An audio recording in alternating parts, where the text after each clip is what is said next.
Good morning and welcome to Thought for the Day on this Monday morning.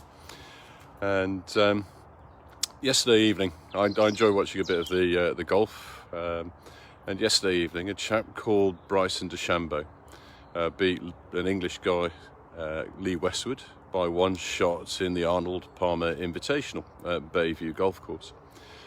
Now, Bryson DeChambeau, when he went into lockdown, decided to make some changes in his golf game, but a lot of changes physically, and he's beefed up an awful lot.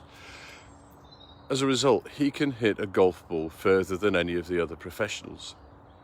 He can hit a golf ball at nigh on 200 miles an hour with a driver, which is a staggering achievement.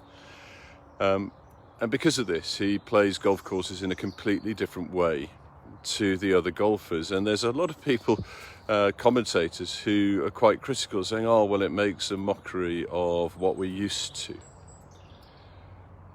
Change, and when things change around us, can be quite disconcerting. I decided this morning I would come out to the bottom of the vicarage garden, because we're on the top of the hill, looking down towards the houses, past the horses, to the houses of Horndean. And actually one of the houses in the background is where Diana, my wife's family, lived back in the sort of 80s and 90s.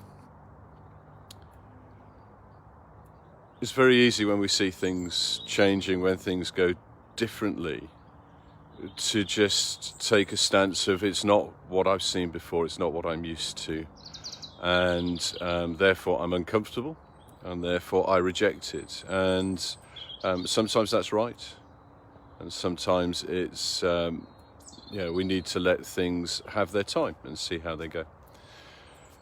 With diocesan strategies, with deanery strategies, with all sorts of things, there are times of change coming. The way in which we relate to other parishes and probably how we relate internally amongst ourselves. With the end of lockdown coming, actually that's going to be quite a big change from a year where we've had this new imposed normality, and we're going to have to get used to all sorts of things that will feel quite new, even though some of them will be familiar of old.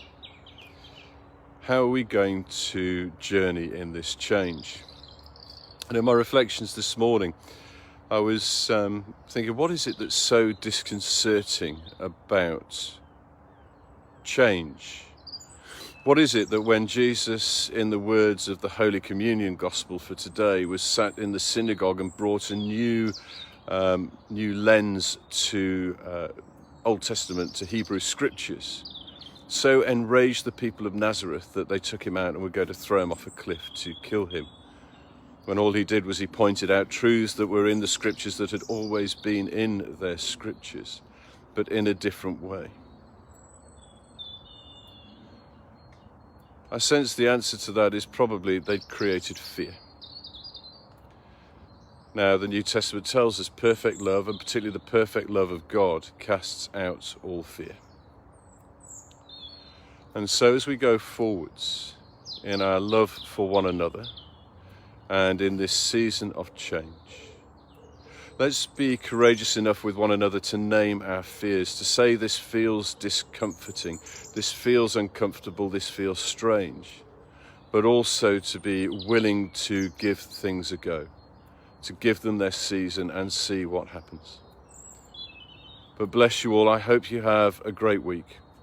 Do batten down the hatches for Wednesday, when I think there's a storm coming according to the weather. And bless you. Be safe, stay well.